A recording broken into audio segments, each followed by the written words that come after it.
செம டேஸ்டான மஷ்ரூம் பிரியாணி எப்படி பண்ணுறதுன்னு பார்க்கலாமா? போன வாரம் சண்டே நான் பாஸ்மதி ரைஸில் மஷ்ரூம் பிரியாணி தான் பண்ணியிருந்தேன். ஃபஸ்ட் டைம் நான் பாஸ்மதி ரைஸில் ட்ரை பண்ணியிருக்கேன். செம்ம டேஸ்ட்டாக வந்துச்சு. எப்படி பண்ணுறது? அதுக்கு நான் 2 பேக்கெட் முழுசாக காளான் சேர்த்திருக்கேன். அந்த காளானை நல்லா வாஷ் பண்ணிவிட்டு 4 பீஸாக சின்ன சின்னதாக கட் பண்ணி எடுத்துக்கோங்க.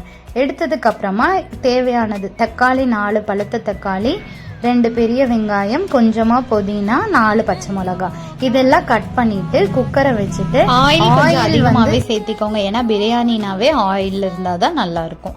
அது கூடவே நெய், கொஞ்சம் பிரியாணி ஸ்பைசஸ் எல்லாமே சேர்த்திக்கணும். அதுக்கப்புறமா பச்சை மிளகாய், வெங்காயம் நல்லா பொன்னிறமா பொரிஞ்சதுக்கு அப்புறம் இஞ்சி பூண்டு பேஸ்ட், நான் இஞ்சி பூண்டு கூட கொஞ்சமா புதினா சேர்த்து அரைச்சிருக்கேன். இது எல்லாம் சேர்த்து நல்லா ஃப்ரை பண்ணணும். அதுக்கப்புறமா தக்காளி, கட் பண்ணி வச்சிருக்க தக்காளி எல்லாத்தையும் சேர்த்து நல்லா வதக்கணும். வதக்கி வரும்போதே தேவையான அளவு உப்பு போட்டுருங்க. ஏன்னா அப்பதான் சீக்கிரமா தக்காளியும் வதங்கி வரும். உப்பு நல்லா தக்காளி வதக்கினதுக்கு அப்புறமா கட் பண்ணி வச்சிருக்க புதினாவை எல்லாம் கொஞ்சமா சேர்த்திக்கோங்க. மீதியை தண்ணி ஊத்துனதுக்கு அப்புறமா சேர்த்துக்கணும். புதினாவை நல்லா வதங்கினதுக்கு அப்புறமா கட் பண்ணி வச்சிருக்க காளான் எல்லாத்தையுமே சேர்த்து நல்லா வதக்கி விடணும். கொஞ்சம் தண்ணி வர அளவுக்கு, காளான்ல இருந்தே தண்ணி நிறைய விடும். அதுக்கப்புறமா பிரியாணி மசாலா நான் இன்னைக்கு 3/4 கிலோ அரிசி சேர்த்துருக்கறதுனால 50 கிராம் பிரியாணி மசாலாவை அப்படியே நான் சேர்த்துக்கிட்டேன். அதுவும் போட்டு நல்லா கிளறி விட்டுட்டு கொஞ்ச நேரத்துக்கு ஹை ஃப்ளேமில் காளான் நல்லா பபிள்ஸ் வர அளவுக்கு வேக வைக்கணும். அதுக்கப்புறமா கொஞ்சமாக தயிர், ஒரு 3 ஸ்பூன் வர மாதிரி, பெரிய ஸ்பூனில் 3 ஸ்பூன் வர மாதிரி தயிர் சேர்த்திக்கணும். தயிர் சேர்த்து ரொம்ப நேரம் கலரி விடக்கூடாது, ரொம்ப நேரம் கொதிக்கவும் கூடாது. உடனே தேவையான அளவு தண்ணி சேர்த்துக்கணும். 1 டம்ளர் பாஸ்மதி ரைஸ் சேர்க்கிறோம் அப்படின்னா 1 டம்ளருக்கு 1.5 டம்ளர் தண்ணி சேர்க்கணும்.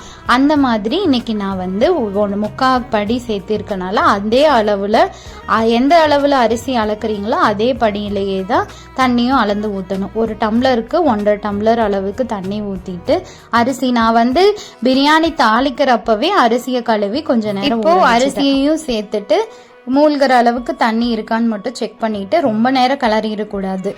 மேலாப்புல கிளறிட்டு புதினாவை சேர்த்து ஒரு 1/2 லெமனை ஸ்குவீஸ் பண்ணி விட்டுட்டு குக்கர் மூடி போட்டு 2 விசில் ஹை ஃப்ளேம்ல வச்சு எடுத்தோம் அப்படின்னா செம்ம சூப்பரான பாஸ்மதி ரைஸ் உதிரியா ரெடி ஆயிரும்.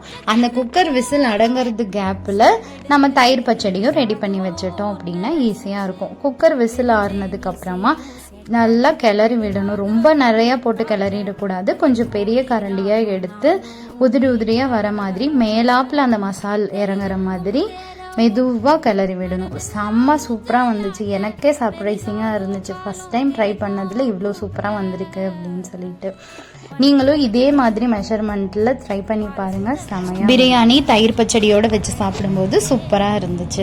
அன்னைக்கு நான் மஷ்ரூமில் சில்லியும் போட்டிருந்தேன். இதெல்லாம் வச்சு சாப்பிடும்போது நான்வெஜ் இல்லைங்கிற ஃபீலே இல்லை. நீங்களும் ட்ரை பண்ணி பாருங்கள். பாய்.